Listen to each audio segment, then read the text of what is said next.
오늘은 삼위일체 주일이에요. 이 삼위일체 주일인데 신학교에서 공부할 때도 삼위일체에 대한 이야기는 좀 신학적으로 머리가 아파요. 그리고 동방교회, 서방교회 나뉠 때 배웠던 것 중에 필리오케 논쟁이라고. 그러니까 성령이 어디로부터 오느냐. 이것만 가지고도 뭐 아버지로부터 아들로부터 해서 논쟁이 있는 그런 주제이기도 하죠. 우리는 신학을 구별하는 게 아니라 신앙으로, 믿음으로 삼위일체를 받아들이는 믿음의 백성들인 줄 믿습니다. 오늘이 삼위일체 주일이라는 거, 성부, 성자, 성령 하나님이 완전한 연합, 일체라는 거는 뭐예요? 한 분이라는 거죠. 한 분. 예. 그런 주일인데, 그걸 묵상하는 주일인데, 또 본문으로 보면 창세기의 말씀을 우리가 몇 달 동안 큐티 말씀 열심히 하신 분들은 참 길게 본다 그랬을 텐데 50장 마지막까지 묵상하고 오늘이 이제 마지막 본문을 우리가 읽었어요. 만약에 지금처럼 매일 성경으로 우리가 또 연속된 본문 설교를 한다면 6년이 있어야 창세기는 다시 한번 쭉 볼 수 있게 되는데, 그 전에 창세기 설교를 안 할 건 아니지만 지금까지 우리가 창세기를 묵상하면서 은혜 받았던 것들을 좀 잘 기억하시고 마음에 새겼으면 좋겠어요. 사람이 하는 일이 다 악할 뿐이지만 하나님이 끝없는 사랑으로 새로운 길을 내시고 구원하심. 우리의 연약함과 부족함이 있었다 할지라도 하나님은 끝까지 기회를 주시고 피할 길과 이길 힘을 내주시는 하나님이십니다. 특별히 오늘 우리가 본문에서 요셉을 보지만 정말 망한 것 같은 인생이지만 하나님께서 함께 하심으로 그 약속을 이루어 주시고 온전히 깨닫지 못했지만 몇십 년이 지난 후에 비로소 하나님이 하셨구나 라고 고백할 수 있는 그 하나님의 섭리를 깨닫게 하심. 그래서 우리 인생 짧게 보는 게 아니라 긴 호흡으로 우리가 계산할 수 없는 영역까지라도 하나님의 일하심을 기대할 수 있는 그런 믿음을 주시는 것이 오늘 창세기가 우리에게 주시는 교훈 중에 하나인 줄 믿습니다. 오늘 본문을 보니까 야곱의 장례식이 끝났어요. 아브라함과 이삭과 야곱의 하나님, 여기까지가 우리가 관용적으로 붙이는 믿음의 선조들인데 요셉의 하나님까지는 안 하잖아요. 그죠? 근데 그 야곱이 생을 마감하는 것으로, 그리고 장례를 하게 되고, 그리고 요셉의 장례까지 우리가 읽었죠. 야곱의 장례식이 끝나고 나니까 형들이 두려워해요. 왜 두려워해요? 뒤끝이 있을까 봐. 요셉이 아버지 살아생전에는 그래도 아버지 때문에 그 아버지의 권위를 존중해서 우리에게 함부로 하지 않았지만 이제 아버지가 안 계시니 어떡하냐. 큰일 났다. 큰일 났다는 이 인식은 어디서 오는 걸까요? 자기들이 그만큼 요셉한테 한 짓이 엄청난 짓이었다라는 것을 자각하는 거예요. 그때는 그렇게 생각 못했어요. 미움과 시기에 불타오를 때는 이 자식 없어졌으면 좋겠다 그러고 팔아버렸지만 몇십 년 지나고 인생 마지막 때 다시 돌아보니까 그때 연륜이 생기고 보니까 그때 우리가 했던 짓이 어마어마한 짓이었구나. 이제 요셉이 우리한테 갚으면 어떡하지? 걱정과 두려움이 확 몰려오는 거예요. 아버지께서 살아 계시고 안 계시고가 참 달라요. 저도 살아보니까 아버지 계실 때는 그 집이 넓든 좁든 간에 형제들이 무조건 모였어요, 다. 돌아가시고 나니까 모일 일이 별로 없어요. 각자 다 자기네 며느리, 사위, 손주들 보기 급하지 어느 집에서 모이자고 할 수 있는 명분도 없고 쉽지 않더라고요. 다르죠. 형들의 입장에서는 지금 어마어마한 삶의 변수가 생긴 거예요. 요셉은 상관없어요. 애굽의 주인이나 마찬가지예요. 총리예요. 예? 바로의 아버지를 삼았다는 표현이 있는 것처럼 그 땅의 모든 것을 다 할 수 있는 사람인데, 그러나 형들은 뭐예요? 나그네예요. 외인입니다. 요셉이 눈 한 번만 이렇게 해도 그냥 쥐도 새도 모르게 할 그런 권력자가 자기의 동생인데 그에게 자기들이 했던 행동이 지금 생각해 보니까 아이고 미치겠는 거예요. 과거에 얽매이지 않을 수 없는 두려운 마음이죠.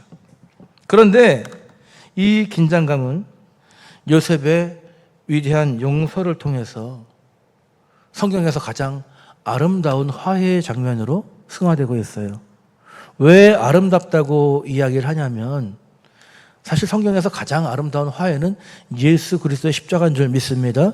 그렇죠. 근데 사람이 할 수 있는 것, 내가 입은 상처, 내가 받은 상처를 가지고 이들을 이렇게까지 용서할 수 있다라고 하는 것, 그것이 어떻게 이렇게 아름다운 화해를 할 수 있었던 것인가? 그것은 형들에게 달린 것이 아니라 절대적으로 요셉에게 달려있는 문제잖아요. 요셉이 어떠한 믿음으로 이 화목을 이루었는가 하는 것을 우리가 오늘 묵상하면서 은혜를 나누기 원합니다.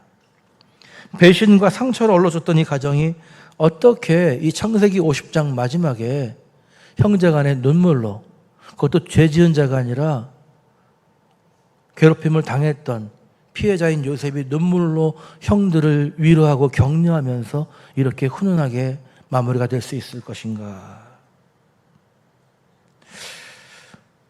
여러분, 하나님은 삼위일체 하나님이시라고 우리가 고백했잖아요. 그렇죠? 세 분이지만 한 분이에요. 그러니까 하나님은 원래가 하나 되게 하시는 분인 줄 믿습니다. 그렇죠? 그 하나님의 은혜 가운데 하나님을 섬기는 믿음 안에 있는 자는 나누는 자가 아니라, 그래서 하나님을 성품을 닮으면 어떻게 되겠어요?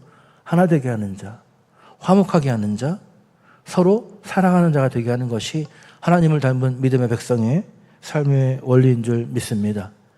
요셉의 마음 가운데 하나님을 향한 경외심은 오늘 그 모든 것을 넘어서 하나 되게 하시는 은혜를 나타내게 되었던 것이죠. 이런 완전한 화목의 은혜를 누리기 위해서 근데 가장 먼저 해결돼야 될 것이 무엇이냐? 내면에 있는 두려움이 사라져야 돼요. 형들이 요셉을 두려워하고 있는 한 아무리 어떤 말을 해도 진짜 화목함을 이룰 수 있을까요? 그것은 거짓된 평화예요. 이 요셉을 두려워하는 마음이 있고 무서워한다라고 한다면 아무리 요셉이 좋은 얘기를 해도 참된 화목은 있을 수 없어요. 근데 오늘 형들이 무엇에 사로잡혔냐면 자신들이 요셉을 팔아넘겼던 그 죄악이 떠오르기 시작했어요. 결코 그냥 쉽게 지나갈 것 같지 않은, 쉽게 간과하고 지나갈 수 있는, 미안, 실수였네, 이렇게 얘기할 수 없는 엄청난 한 사람의 인생을 뒤바꿔버린 사건이잖아요. 그런데 그걸 막아준다고 생각했던 게 뭐라고 생각했던 거예요? 아버지라고 생각했던 거예요. 아버지. 예? 사실 요셉은 형제들을 처음 만났을 때, 여러분 기억하실지 모르겠지만 이렇게 얘기했어요. 나는 하나님을 경외하는 자다 라고 고백했습니다. 하나님의 이름으로 형제들을 만났거든요. 그래서 그 얘기는 뭐냐면 내 마음대로 행하지 않을 거다.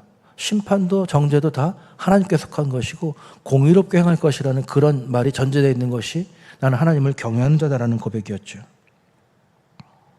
근데 형제들은 그 말을 믿었어요? 못 믿었어요? 못 믿었던 거예요. 동생인 줄 알고 난 다음에도 아버지 때문에 참고 있는 것 같아. 아버지 때문에 살았다. 이런 마음 갖고 있는 거죠.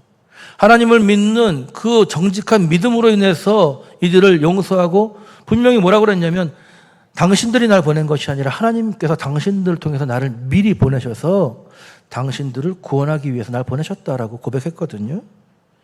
충분히 알아듣게 얘기했는데도 불구하고 아직도 요셉에 대한 두려움을 가지고 있었던 것이죠. 그만큼 요셉의 위세가 엄청났던 거예요. 애굽 땅에서. 우리가 새벽 기도 때 보았지만 이 야곱의 장래 행렬이 이 애굽에서부터 가나안 땅까지 엄청나게 길게 늘어지고 큰 애곡이 있다 보니까 가나안 사람들이 다 깜짝 놀랄 정도로 큰 그런 일이었거든요. 그게 다 요셉의 위세 때문에 그런 거죠. 그가 가지고 있는 자기의 그 높은 위치, 이런 것들 때문에. 그러니까 이제 장례를 치르고 돌아와가지고 형들이 마음이 지금 죽게 된 거예요. 어떡하지? 진짜 이거는 뭐 안 갚으면 해도 어쩔 수 없는 상황인데, 그래서 선택한 게 뭐예요? 아버지의 이름을 빌어서 아버지께서 용서하라고 하셨다. 그거 요셉한테 하려면 직접 하지 왜 형들한테 했겠어요? 그러니까 형들이 그렇게 궁색한 변명을 하니까 요셉의 마음이 어때요? 측은지심이 생기는 거예요. 이미 다 용서했는데 아직도 두려움 가운데 있구나. 우리 형제가 진정으로 화목하지 않구나. 하나 되지 않았구나. 그러면서 눈물을 흘려요. 형제들의 말을 듣고 눈물을 흘리고 그다음에 간곡한 말로 형들을 위로했다. 더 나아가서 형들의 자식들까지 내가 다 양육하겠다. 예, 완전한 화해를 선포합니다. 요한일서 4장 18절에 보니까 사랑 안에 두려움이 없고 온전한 사랑이 두려움을 내쫓나니 두려우면 형벌이 있음이라. 두려워하는 자는 사랑 안에서 온전히 이루지 못하느니라 말씀하고 있어요. 형들은 아직 온전한 사랑을 이루지 못하고 있을 때에 그 두려움을 쫓아낸 것이 누구예요? 요셉이에요. 요셉은 이 두려움을 쫓아내서 온전한 사랑 그리고 온전한 형제 간의 화목을 이루었다는 것이죠. 여러분, 긍휼과 위로는 이 화목하게 하는데 참 귀한 재료가 되는 것들입니다. 우리가 믿음 안에서 화목함을 말할 때 이 완벽한 화목함을 어디에서 찾을 수 있느냐? 삼위일체 안에서 우리가 발견하게 되는 거예요. 삼위일체 신비는 세 위격이 서로 구별되면서도 서로를 향한 완전한 사랑 속에서 하나됨을 이룬다는 거기에 있는 것이죠. 여러분, 하나님은 두려움과 형벌로 우리를 억누르시는 분이 아니라 이 삼위일체의 영원하고 온전한 그 사랑의 삭임 가운데로 저와 여러분을 초청하시는 주님이신 줄 믿습니다. 우리가 나중에 하늘나라 간다면 거기는 하나님 아버지만 계신 곳이 아니라 하나님 아버지와 예수 그리스도와 성령께서 한 분 하나님으로 우리와 함께 영원히 하시는 그곳이란 말이죠. 그 삼위 하나님의 그 완전한 사랑에 일치된 그 가운데로 우리를 부르셔서 우리도 동떨어지지 않고 그 사랑을 누리게 하시는 것입니다. 여러분, 기울어짐 없는 동등함, 그러나 성부 하나님의 권위에 순종하시는 성자 예수님 그리고 성령 하나님의 역사가 이 삼위일체의 화목함의 요체예요. 우리도 서로를 동등하게 기울어짐이 없이 섬기고 배려하고 또 그 가운데 서로 자신을 낮추는 겸손함으로 상대방을 존중해 줄 때에 삼위일체 안에서 보여주신 참된 화목함을 이루는 그런 믿음의 공동체가 될 줄로 믿습니다. 그것이 우리의 지향점, 우리의 목표가 되어야 돼요. 뭐예요? 참된 화목함을 이루는 것. 존중으로 세워가는 화목한 공동체라고 하는 것도 그런 맥락 가운데 우리의 주제가 되는 것이죠. 동떨어진 게 아니에요. 하나님을 닮아가는 삶이 곧 화목을 이루는 하나 되는 삶이라는 것이죠. 여러분, 형들 앞에서 요셉에 흘린 긍휼의 눈물이 십자가에서 우리를 위해 흘리신 예수님의 보혈의 예표가 되는 것입니다. 용서받을 만해서가 아니라 그들을 긍휼히 여겼기 때문에 그들을 위해서 흘리는 예수님의 보혈, 그것을 미리 보여주는 것이 오늘 요셉의 눈물과 마찬가지인 것이죠. 두려움을 몰아낸 자리에 참된 화목하게 임하게 되는데 이 참된 화목은요, 인간의 악을 구원의 재료로 바꾸시는 하나님의 섭리를 철저히 신뢰할 때 완성이 되는 것입니다. 문장이 편안하진 않지만 다시 한번, 참된 화목은 우리 사이에 있는 인간의 악, 연약함, 불의함 이런 모든 것들이 있어요. 형제들 사이에서 그런 일이 있던 것처럼. 근데 그 모든 것들을 재료로 해서 하나님의 뜻을 이루신다라는 그 하나님의 섭리를 철저하게 신뢰할 때 뭐가요? 참된 화목이 완성된다라는 것입니다. 그걸 우리가 좀 더 풀어서 함께 나누려고 하는데, 자신 앞에 엎드린 형들에게 요셉은 이렇게 얘기해요. 내가 하나님을 대신하리까? 하나님이 하실 일을 내가 하지 않겠다라는 거예요. 나는 하나님이 아니다. 이게 뭐냐면 나는 심판자가 아닙니다. 나는 형들을 정죄하지 않겠습니다. 형들의 삶에 대한 그 심판과 정죄는 오롯이 하나님이 하실 것이지, 나는 그 가운데 그 일을 통해서 하나님이 하신 일이 무엇인가를 깨닫고 그렇게 살아가는 사람이지 내가 결코 심판자가 되지 않겠다. 심판할 수 있는 위치에 있었지만, 얼마든지 정죄할 수 있는 자격이 되지만 자기가 하지 않겠다라는 거예요. 온전히 하나님께 맡기겠다는 것이죠. 하나님은 이렇게 얘기합니다. 요셉은 하나님은 그것을 선으로 바꾸사 생명을 구원하게 하셨다라고 고백해요.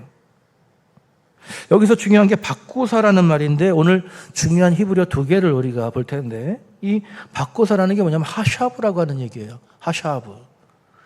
뭐냐면 이 원뜻은요, 흩어진 실을 짜서 하나의 옷감으로 직조한다라는 거죠. 그러니까 실들이 이렇게 그냥 실일 뿐인데 이것을 다 모아서 짜내니까 하나의 옷감이 되었다라는 거예요. 변화됐다라는, 바꾸었다라는 게 그 얘기예요. 다시 얘기하면 악한 실타래들을 성부 하나님께서 친히 다 엮으셔서 우리 삶에 있는 그런 연약하고 어려운 것들을 다 엮어서 구원이라고 하는 선한 옷감으로 완성해내셨다는 고백, 그것이 하나님이 선으로 바꾸셨다라는 이 요셉의 고백에 들어있는 의미라는 것이죠. 여러분, 미국 버지니아 커먼웰스 대학교의 에버렛 워딩턴 교수라는 분이 있어요. 그분이 용서에 대한 학문을 되게 연구하던 기독교 학자인데, 어머니가 강도에게 살해당하는 그런 비극을 겪게 됩니다. 본인이 용서에 대해서 연구를 많이 하는 사람이었지만 용서하기 힘들었어요. 이 끓어오르는 복수심과 싸우고 또 싸우고, 그리고 깊이 연구하다가 결국에 기독교 신앙의 바탕을 둔 용서의 심리학을 완성해냈는데, 그것이 바로 리치 용서 모델이라고 하는 거예요. 리치가 뭐냐?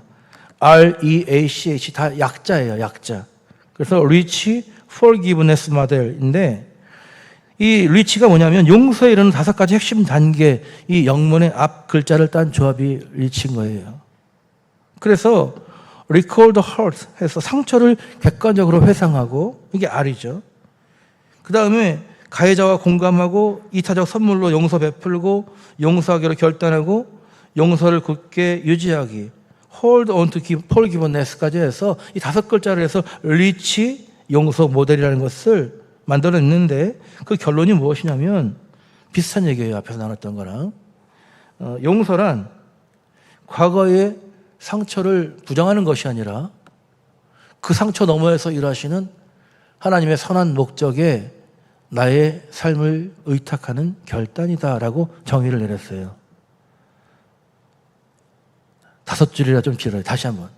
용서는 뭐냐? 용서. 과거의 상처를 없어졌다 이렇게 부정하는 게 아니에요. 있어요. 그런데 그 상처 너머에서 여전히 일하고 계시는, 실수하지 않으시는 그 하나님의 선한 목적에 뭐예요? 나의 삶을 의탁하는 결단이 용서라는 거예요. 그러니까 하나님께 내 삶을 온전히 맡기는 자는 뭐 할 수 있다? 용서할 수 있다는 거예요. 예.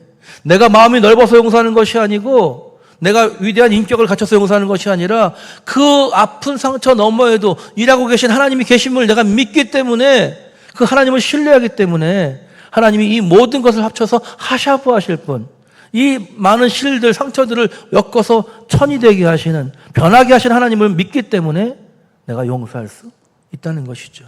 하나님을 신뢰하면 용서하게 되는 줄 믿습니다. 용서하지 못하는 건 뭐예요? 하나님이 이걸 그냥 두실 거다. 하나님은 이거에 대해서 책임지지 않으실 거다. 불신할 때 그때 화가 나는 거예요. 내가 어떻게 해보고 싶은 거죠.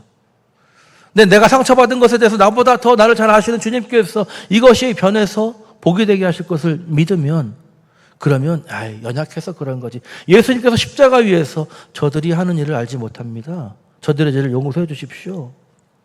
죄를 안 졌습니까? 졌죠. 예수님은 십자가에 못 박았어요. 그런데 이 십자가를 통해서 모두를 구원할 걸 아시기 때문에, 하나님의 섭리를 아시기 때문에 저들은 지금 자기들이 하는 일을 알지 못합니다. 그러니까 어떻게 되는 거예요? 불쌍히 여기는, 긍휼히 여기는 마음이 생겨서 그들을 용서를 위해서 기도하시게 되는 거예요. 하나님을 신뢰하니까 용서하는 자가 될 수 있었다는 것입니다. 인간의 악독한 죄마저도 선의 은총을 통해서 하나님께서 먼저 역사하고 계시는 그 섭리 가운데 구원의 섭리로 하샤브 하시는, 그 변화시키시는 하나님을 신뢰할 때 우리는 더 이상 정죄하지 않고 이 정죄의 사슬을 끊고 진정한 화해자로 서게 될 줄로 믿습니다. 이 은혜가 여러분에게 충만하시기를 주님의 이름으로 축원합니다. 여러분, 섭리의 신앙은요, 거기에 드러나는 사람의 면면을 이야기하는 것이 아니라 그럼에도 불구하고 하나님이 역사하심을 바라보고 믿게 되는 것이죠. 우리가 깨닫지 못했다 할지라도 분명한 하나님의 뜻이 있다고 믿는 거예요. 그러니까 낙심하지 않는 것이고, 그러니까 절망하지 않는 것이고, 포기하지 않는 거예요. 상황이 불리하고 어렵다 할지라도 하나님이 계시고 하나님이 일하고 계시기 때문에 결코 내가 먼저 포기할 수 없는 거예요. 나에게 상처 주는 영혼까지도 내가 그를 포기할 수 없고, 그에게 용서와 하나님의 긍휼을 구하는 것, 하나님이 이 일을 통해서 이루실 일을 기대하기 때문인 것이죠. 여러분, 이 믿음의 결론은 어디로 가느냐? 이 땅의 영광이 아니라 영원한 약속의 땅을 바라보는 소망으로 이어지게 되어 있습니다. 오늘 야곱이 어디서 묻혔어요? 야곱은 가나안 땅에 막벨라골에 묻혔죠. 그런데 오늘 요셉이 총리로서 또 110세의 일기를 마치는 요셉이 무엇이라고 유언합니까? 자신의 뼈를 애굽에 묻지 말고 훗날 가나안으로 메고 올라가라. 그거 나한테 맹세해라. 이렇게 얘기하잖아요. 여러분, 요셉이 오늘 이렇게 얘기합니다. 창세기 50장 24절에 다 같이 읽어볼까요? 시작. 요셉이 그의 형제들에게 이르되 나는 죽을 것이나 하나님이 당신들을 돌보시고 당신들을 이 땅에서 인도하여 내사 아브라함과 이삭과 야곱에게 맹세하신 땅에 이르게 하시리라. 예. 야곱은 자신의 죽음 앞에서 내가 이제 이 애굽 땅에서 큰 위인으로 죽고 명성을 남길 것이다, 이런 것을 바랬던 것이 아니라 나는 우리 할아버지와 아버지 그리고 증조할아버지부터 약속하신 그 땅에 묻혀야 되겠다. 나는 그곳에 갈 것이다. 근데 요셉이 뭐라고 얘기합니까? 나는 죽겠지만 당신들은 하나님께서 그곳으로 분명히 인도하실 거다. 예? 그러면서 내 유고를 가지고 가라고 얘기하죠. 여기서 중요한 단어가 이제 한 가지 더 나오는데 돌보시고라는 거예요. 돌보시고. 돌보시고가 파카드라고 하는 얘기죠. 아까는 하샤브, 변화시키시는 주님. 그리고 돌보시고 파카드인데 이거는 하나님께서 언약 백성을 잊지 않고 찾아오셔서 약속을 반드시 실행하신다라고 하는 신적 임재와 동행을 얘기하는 거예요. 돌보신다, 돌아보실 것이다. 하나님이 너희를 돌아보신다가 뭐냐면 하나님은 그 약속을 기억하시고 오셔서 너희들에게 그 약속을 이루어 주실 것이다. 이게 무슨 얘기냐면 분명히 약속의 땅으로 돌아갈 거야. 이 얘기를 가진. 이 요셉의 마음에 그 믿음이 있었던 거예요. 그러니까 내 유고를 여기 버려두지 마라. 가지고 가라. 맹세하라고 하는 것이죠. 여러분, C.S. 루이스가 그에 쳐서 영광의 무게에서 이런 얘기를 합니다. 인간의 내면에는 이 세상 어떤 것으로도 채울 수 없는 영원한 본향을 향한 갈망이 있다. 저와 여러분의 마음에도 영원한 본향을 향한 갈망이 있는 줄 믿습니다. 요셉은 그 본향을 약속의 땅으로 봤던 거예요. 하나님이 약속에 있는 그 가나안 땅으로 봤던 것이죠. 애굽의 화려한 궁전, 총리 관저, 그런 것들은 요셉의 영원한 안식처가 아니었다는 거예요. 그는 자신이 살아서 출애굽의 역사를 보지 못한다 할지라도 미래에 반드시 파카드하실, 그러니까 찾아오셔서 그 약속을 이루실, 인도하실, 돌아보실 하나님을 믿었어요. 그 언약을 성취하실 성령 하나님의 인도하심을 신뢰했기 때문에 그래서 이 땅에 썩어질 것에, 이 애굽 땅에 소망을 둘만 하잖아요. 총리인데. 그런데 여기에 소망을 두지 않았다라는 거예요. 이 땅에서 잘 되고 이 땅에서 자랑할 만한 것에 소망을 둔 것이 아니라 죽어서라도 나는 본향으로 돌아가겠다. 약속의 땅을 바라보는 그 믿음을 가지고 있었다는 것이죠. 그것이 바로 형제들을 용서할 수 있는 이유가 되었다는 거예요. 한평생 잘 살고 끝나는 것이 목적이 아니라 내 죽음 이후에도 우리를 끝까지 인도하실 그 주님을 바라보았기 때문에 그 언약 안에서, 그 섭리 안에서 내가 믿음 가진 자로서 이들을 사랑하고 용서하게 된 것이죠. 여러분, 교회 다니는 성도들이 가끔은 분쟁이 돼서 교회가 나눠질 때가 있잖아요. 그러나 변치 않는 게 뭐예요? 천국의 소망 아닙니까? 근데 만나면 얼굴이 반가워요? 안 반가워요? 어색해져요. 결혼식장 가셔서 그런 경험하실 때 있잖아요. 청첩은 왔는데 안 좋게 헤어지니까 만났는데 좀 쑥스럽고. 근데 천국은 그런 곳입니까? 하나님이 우리를 한 목적지로 부르고 계신다. 성부, 성자, 성령 이 삼위일체 하나님의 그 연합, 완전한 연합과 화목함 가운데로 우리를 부르신다라고 믿는다면 우리가 어찌 이 땅에 살아가면서 어색함과 대적하는 마음 그대로 가질 수 있겠어요? 하나됨을 이뤄야 되는데. 그러니까 이것이 나의 마음에 걸림돌이 되고 시험이 되니까 우리는 용서하지 않을 수 없는 거예요. 상대방이 자격이 어떠함이 아니라 내가 그것을 품고 있으면 사랑할 수 없고 화목할 수 없기 때문에 내려놓을 수밖에 없는 것이죠. 하나님을 경외하는 사람들은 내가 정죄하지 않고 원망할 것 많아도 먼저 이 돌을 내려놓는 것이죠. 그리고 중요한 것이 우리 큐티책에 나오는데 요셉의 본향을 향한 소망이, 이 유언이 단순히 자신의 소망으로만 끝나지 않았다는 것입니다. 이런 해석이 나와요, 큐티책에. 요셉에 입관된 시신, 요셉을 입관했다라고 하고 성경에 끝났죠, 오늘. 입관하였더라. 장사였더라는 말이 없어요. 입관만 했어요. 왜요? 내가 묻힐 곳은 여기가 아니기 때문에. 그래서 이 애굽 땅에 있던 히브리 백성들은 400년 동안 그 관을 바라보면서 어떤 생각했겠어요? 우리는 돌아가야 될 본향이 있는 사람들이다. 우리는 하나님이 허락하신 약속의 땅에 있는 곳이다. 우리 총리였던 요셉이 죽었지만 그는 여기 묻히기를 거부했고 약속의 땅으로 가기를 소망했다. 이게 출애굽을 이룰 때까지 이스라엘 백성들에게 말하지 않지만 그 유지를 통해서 전달되는 침묵의 설교가 되었다는 것이죠. 사랑하는 성도 여러분, 성도는 이 땅에 풍요에 안주하는 자가 아니에요. 죽음조차 가두지 못하는 영원한 하나님의 언약, 그 나라를 소망하면서 오늘의 나그네 길을 걸어가는 자, 그가 성도인 줄 믿습니다. 그리고 그 길을 걸어가는 원리는 심플합니다. 분열이 아니에요. 갈등이 아니에요. 삼위일체 안에 있는 그 사랑으로 연합하는 화목함을 이루는 자의 삶이 되어야 될 줄로 믿습니다. 여러분, 요셉이 당한 것보다 더 엄청난 상처를 당하신 분은 모르겠어요. 용서 못한다고 할 수도 있겠지만 그렇지 않다면 우리는 용서하는 자가 되어야 되는 거예요. 내가 억울한 일 당했어도 억울하다 할 것이 아니라 그가 나를 억울하게 만든 그 연약함을 국리력 수 있는 마음을 가질 때 우리 안에 진정한 화목이 이루어질 줄 믿습니다. 교회 안에서 상처받았다는 얘기를 너무 많이 들어요. 그런데 상처받았을 때에 어떻게 해야 됩니까? 상처준 그 사람을 긍휼히 여기는 것이 하나님의 뜻인 줄 믿습니다. 상처받았으니까 내가 받은 상처가 이만큼 아프니까 그 상처를 돌려줘서 너가 한 게 얼마나 아픈 게 한지 알아? 라고 해서 그 사람의 마음을 확 찢어 놓으면 이거는 화목한 공동체가 아니에요. 사랑의 공동체가 아닙니다. 세상은 그렇게 해요. 원수 갚는 것이 바르다고 하죠. 받은 만큼 갚아주라고 하죠. 그런데 우린 그렇지 않아요. 십자가의 예수 그리스도의 사랑으로 구원받는 우리들은 내가 받은 만큼 돌려주는 것이 아니라 네가 오죽하면 나에게 이런 상처를 줬겠느냐 라고 하면서 긍휼히 여기는 것. 형들이 요셉 앞에서 절을 하고 난리가 났어요.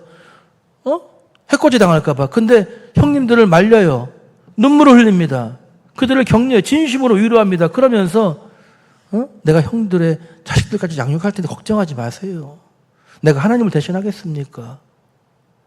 만약에 우리가 심판한다면, 우리가 정죄한다면, 우리가 받은 대로 갚아준다면 그건 뭐예요? 하나님을 대신하는 거라는 거죠. 요셉이 그 얘기를 하고 있는 거예요. 절대 받은 대로 주지 말아라. 하나님이 하신다. 우리는 당장 눈앞에 있는 것밖에 볼 수 없지만 하나님은 몇십 년의 세월을 통해서 그 모든 상처가 다 어떻게 돼요? 하샤브할 수 있도록 변화되어서 하나님의 구원의 역사를 이루길수록 역사하시는 하나님이시라는 것을 오늘 본문 우리에게 증거하고 있습니다. 그리고 변화돼서 끝나는 것이 아니라 우리를 두지 않고 그 약속의 언약으로 끝까지 인도하셔서 파카드 하시는 주님, 우리에게 준 약속을 끝까지 이루시고 우리가 함께 하시는 그 주님을 바라보기 때문에 우리가 내려놓을 수 있는 거예요. 마음의 돌을. 사랑하는 성도 여러분, 이 기나긴 창세기 여정은 참 분열로 시작되었던 것이죠. 그러나 요셉의 이 십자가적인 용서, 조건 없는 용서를 통한 화해로 끝을 맺게 됩니다. 조건은 없지만 이유는 있어요. 무엇 때문입니까? 하나님을 경외하기 때문에 그 하나님의 완전한 그 일치와 화목으로 따라가는 것이죠. 그 용서를 통해서 화해로 끝을 맺었습니다. 참된 믿음의 결론은 사랑 안에서 완전한 화목을 이루는 거예요. 내가 오늘 화목을 이루는 자가 되고 있는가 한번 우리 믿음을 돌아보십시오. 과거는 중요하지 않아요. 오늘부터 화목을 이루는 자가 되시기를 주님의 이름으로 축원합니다. 상처 받아도 좀 묻어두세요. 하나님께 맡기세요. 내가 해결하지 마십시오. 그리고 어려운 일 생겨도 하나님이 하실 거라고 생각하고 다 맡겨놓으시면 내가 갚는 것보다 내가 갚으면서 부작용이 일어나는 것이 아니라 어느 때인가 하나님이 계획하신 그때에 인내하게 하셨지만 더 크게 갚으시고 사랑으로 하나 되게 하시고 함께 구원받게 하시는 하나님의 놀라운 섭리를 경험하는 역사가 우리 가운데 일어날 줄 믿습니다. 내 안에 두려움과 원망을 거두시고 나의 상처마저도 선으로 바꾸시는 하나님의 섭리를 굳게 신뢰하시기를 주님의 이름으로 축원합니다. 지금 현실이 아무리 답답해도 우리를 반드시 돌아보시는 성령님이 인도하심에 따라서 지금 현재가 아니라 영원한 하나님의 나라를 바라보며 나갈 수 있는 그런 저와 여러분이 될 수 있기를 간절히 소망합니다. 오늘 이 5월의 마지막 날, 마지막 주일에 왜 이 말씀을 나누냐면 우리가 그런 이 삼위일체 주일을 맞이하면서 성부, 성자, 성령 그분이 삼위일체이신 분을 깨닫는 것을 넘어서서 우리가 그 연합 가운데로 부르심을 받은 하나 되게 하는 화목한 공동체로 부름받았다는 것, 영적 가족이라는 것을 기억하면서 참된 화목을 이루는 그것이 우리 안에서 넘쳐서 흘러서 이 교회 담장을 넘어서서 세상과 하나님을 화목하게 하는 그 삼위일체의 신비를 이뤄낼 수 있는 요셉과 같은 믿음의 삶을 살아가는 우리 모두가 될 수 있기를 주님의 이름으로 축원합니다.